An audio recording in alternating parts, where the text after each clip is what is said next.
Author is funded by the Pacific Northwest Writers Association, supporting writers from pen to publication since 1955. To learn more about the PNWA and their yearly conference, please go to pnwa.org.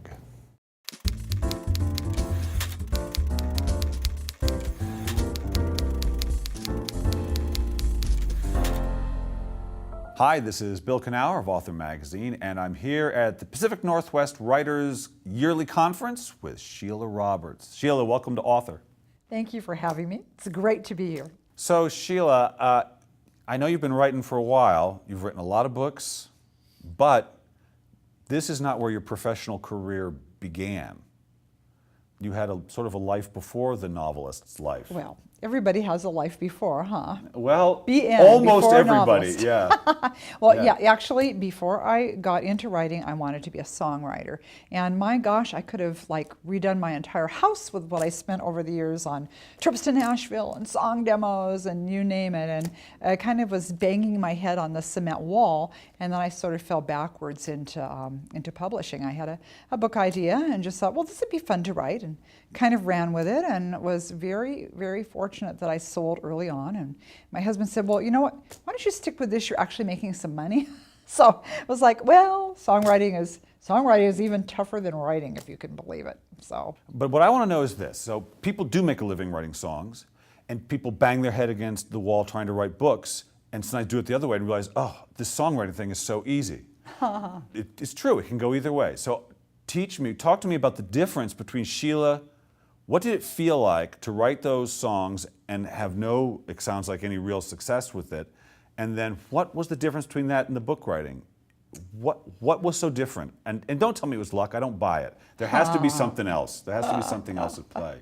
Well, sometimes when it comes to the songwriting, it really is, some of it is luck, and the other is you need to be there. You need to live in a music center, and right. Just commuting once in a while down there is not going to cut it. You have to have the dedication. I think you have to have that in any career. I think it's the same with the writing. A lot of people go, well, gosh, my first book didn't sell and I'm never going to get anywhere. Well, you have to write some more books. You have to keep trying. So, and for me, they were two different animals. Songwriting, you are really collapsing things into a very small, itsy bitsy. Your story is, as you know, it's really little. If there's even a story. Yeah, but where you learn, I brought some knowledge from the songwriting into the story writing, because everything has a hook.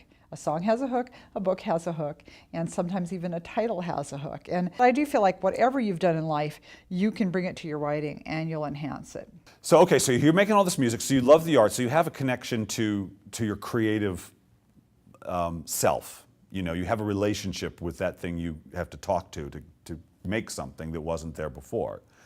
But there is the sort of specifics that is songwriting and the specifics that is novel writing. Mm-hmm. And so what was the first thing you really had to learn?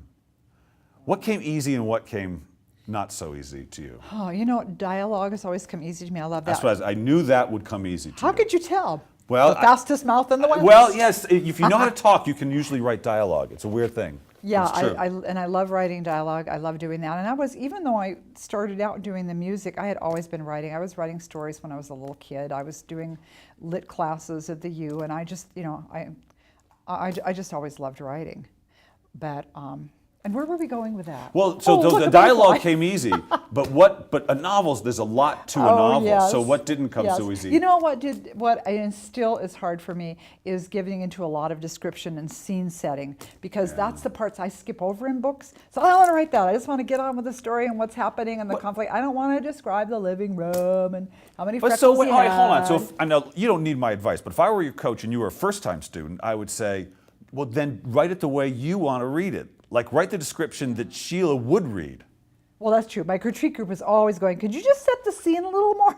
Just let me get to the... All right, so that bores you. So that still is not easy for you. No, you know what? It just isn't, because I just want to roar on with the story. So I really have to be cognizant of that, and which is one of the advantages of critique groups and having outside eyes looking in addition to an editor, because you have other people looking at it and going, you have a little, you're a little weak here. Could you do whatever? So anyway, so that's still probably my Achilles heel. All right, so how many books in are we? Do you have any idea? Oh, Have you God. counted? Every once in a while I try and count. I think I'm almost up to 40. Okay, So another 20 years, I'll be an overnight success. that's congratulations. That's a lot of books. And so, how many do you do a year? Are you a one a year? Well, no, you can't be one a year. Well, I have a publisher that is very strong on getting their authors out there, and so I am a 2-book-a-year girl. Okay. And at 400 pages a book, that can be a bit of work. I don't understand it, but okay. So this this is what you do. It's amazing. Yes. So, but what keeps you interested? 40 stories in.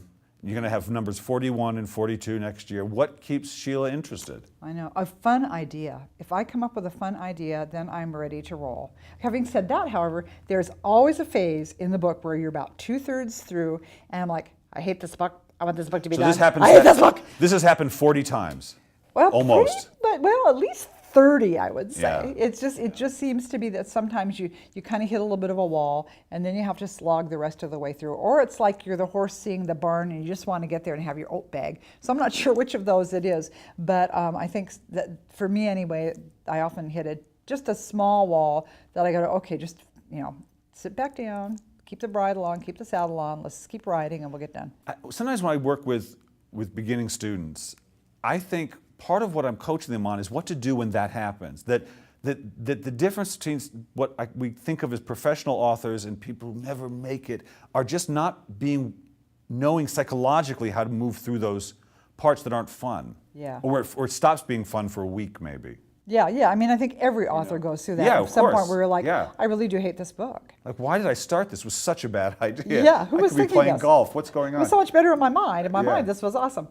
But I think it's like with any discipline, whether it's a sport, whether it's music, whatever it is, that's the whole thing of discipline. You have got to say, look, I'm just going to move on. I know what this chapter is going to be, or I know the direction I'm going to go. I'm just going to sit down and see if I can bang out a few pages. And once you get into that world, sometimes it'll take a while to get in the world. Oh, gee, I need some chocolate. What time is it? Oh, what's Right. on? Oh, I should check Facebook. But once you settle down and all that just settles and you get into the world and moving down the road, then everything smooths out.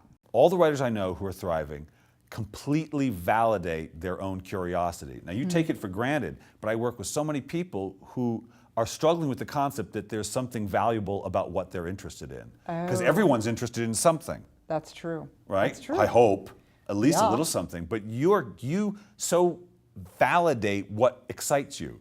It matters. Not everybody can understand that simple yet incredibly valuable awareness.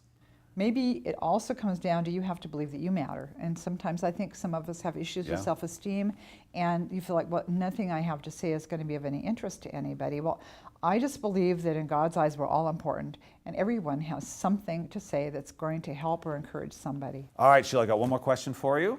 Just don't let it be how much I weigh or my age. I promise not. No, what I'd like you to do is finish this sentence for me. Oh, boy. If writing has taught me anything, it's taught me what? Perseverance. And how did it teach you that?